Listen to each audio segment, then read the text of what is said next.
Welcome to my channel, Comic Book Noixe, where we talk about my comic book company, Digital Noixe, where we explain the characters and storylines of the Digital Noixe universe. But today we're going to talk about a subject that's under my segment called Comic Book Issues. And that subject is Get Woke, Stay Broke in Comic Books. This is a subject that's been going on since about 6 or 7 years and beyond. It's about being woke, which being woke means you're aware of social issues that plague society.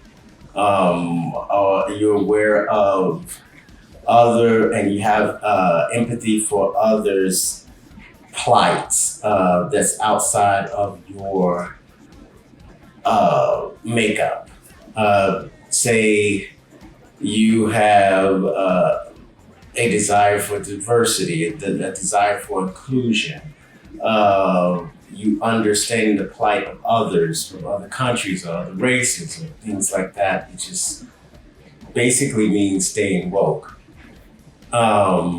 So this has been going on for quite a while now, and it's been definitely coming to head, I feel, in, I would say, even starting at 2014 and maybe even beyond that, when people started to, or comic book fans started to be aware of inclusivity and different races and acknowledging different backgrounds of people being included in comic books. Those have actually gone down dramatically in comic books in general, because I think politics is playing too much of a part in entertainment and comic books. I think if you just go the art route, you could tell your version of your world that way. But I think everything is coming so political, like the art's just a tool of a political agenda, instead of the art using politics as a tool to express what they want to feel, what they want to display and what they want to show to the world. As far as the Get Woke, Stay Broke dogma within the industry, I think some of that is true. I think it's very true in certain instances. Because I think if a book is overtly political from an entertainment standpoint, comics is an entertainment material. But I think if you want to push a political agenda, and that's first and foremost that you want to put out, the art of that medium will be lacking. It won't show interest. It will feel forced to your audience. The story will be compromised, or the art will be compromised, because your political agenda is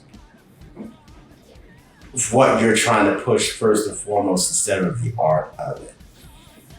And there's a fine line with it. So it'll just become a political tool, or an ad, or a commercial of what your politics is. So I think it suffers the enjoyment of the art and the expression of the art and what art is supposed to be, if you focus just basically on politics. It's just facts. Like, say for instance, I think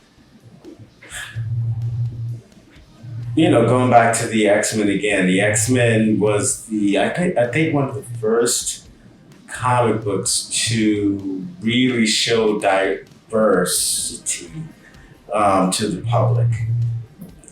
Like I said, like in the '70s, like when they did the new X-Men, um, which the X-Men itself is supposed to represent diversity. And when they first created the X-Men, they were all white anyway, but they were just maybe considered deformed or freaks or something like that. But in the '70s, they recreated the X-Men for a whole new team, and that's when you had Storm. She's African American. She's African. She's considered an African goddess, but she's an African mutant. You had Sunfire, who's Asian. I think he came from Japan, and very powerful. And you also had not Warpath, but you have Thunderbird, who was Native American Indian. And that showed the diverse. And also you had, different people from different parts of the world. You had Banshee, who was from Ireland, who was, to show the cultural difference from the white American person. You also had Morna McTaggart, and she was from England. And so when they created the X-Men, that showed a great deal of diversity and inclusion. And as well, on the flip side, not on the flip side, but on the other side too, with DC, they had the Legion of Superheroes, which was pretty amazing. I think in the '70s, you had Tyrock, who's an African black male. You also had Dawn Star. She was Indian. You had so many different other characters in the Legion of Superheroes that were diverse culturally and racially within the comic book pages. So, I mean, it wasn't that politics or your message of race, of inclusion, killed the art of it, because I think it was the art of it without a major strong agenda that didn't feel forced on people, and just was created naturally because it was an art form and it wasn't trying to really push a political stance. Today, I think the art is being compromised in a lot of titles, and I'm not going to say who was doing what or whatever. But I'm not going to name names of any titles. But I do feel that some titles are just strictly to make an agenda and of politics, and it's kind of killing what art really originally was, just for entertainment. And I think art actually influences people easier than a strong political campaign using, like a comic book as a tool. So,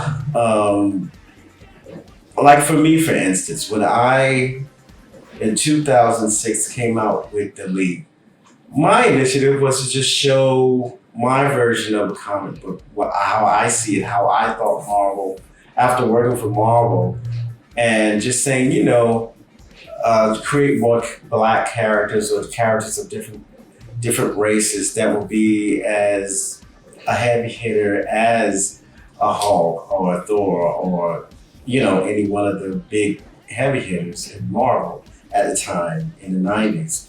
So I just created Delete, which Delete was, I just wanted to create a character. And I said, oh, she could be African American.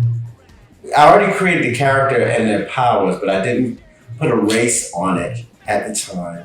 But I know I wanted to tell a story, And I know I wanted that story to be a person, and that person could be male or female at the time. And I was like, you know what? Why I never, you know, what kind of character it would be and things like that. And then one time I saw a kid in the store, and she said she don't see that many black women that could be superheroes that she could be, and that stuck in my head. And so I said, oh, okay, maybe I can make her African American to have some African American girls identify with, or black girls identify with. And it was in that story, then the character started to develop more with that, and it wasn't like I was making a really strong agenda to make it a black comic book. It was just the character started to build up from the plot of my comic book title. So, and moving further along, I was just like, you know what? I want to create all different types of people within this comic book. How I see the world. How I see the world is very diverse. So it was just, I would have a Hasidic Jewish character. I would have Asians, of course. I would have Indian. I have Puerto Ricans. I have all different types of characters. I have racist characters. I have, characters who are religious. I have characters who have no morals. I have characters who, of course, who are villains and things like that. So, and I made just this world of diversity. I have people that are gay, people that are straight, now people that are bisexual and asexual and non-cisgendered and binary and all that stuff. So, because that's how I experience and see the world, because I live in basically New York, so you definitely see all types of people. So, and my book did very well, and that was the point of my book, was just delete showing how I saw the world through this character. And also I created something that I felt passionate about, like really passionate about, was HIV and AIDS. But I really wanted to really do a great story on it and really feel the characters on it. And I created the Omen, positive Omen. And it was felt and read by a lot of people that really felt it was needed. So, and they can really feel themselves through a character and feel powerful and really identify with the characters, and help me study what the virus was about, who it really targets, and it's also diverse too, because HIV and AIDS doesn't care what kind of race you are, where you're from, or whatever. But if you can get infected by it. So, of course, the Positive Omen is a very diverse team of all types of people. And now with the sound system, I created, that's coming up with my new title. It definitely has a different diverse array of people, because it deals with a lot of different genres of music, and the characters diversify with the different genres of music that they represent. So I feel that it's coming from a good place. It's not a strong political agenda I'm trying to force down people's throat. I'm not trying to force Black power and Gawa. I'm not trying to force female embodiment. I'm not trying to force white supremacy. I'm not trying to force Black supremacy. I'm just creating a book that how I'm seeing through the world. And when I first came out with my books, excluding the sound system, they did very well. And a lot of people, when they read them, they really understood and felt the characters within the storylines, and they, you know, um, I just did the characters as a regular person, like, two people in bed with each other, or two men, or two women kissing is just a natural thing between people that love each other, whether they're male or female. I wasn't trying to push stuff in their faces like I have straight people doing the same thing. So it's just, it's not an agenda or anything. It's just showing how the world is and we as humans are.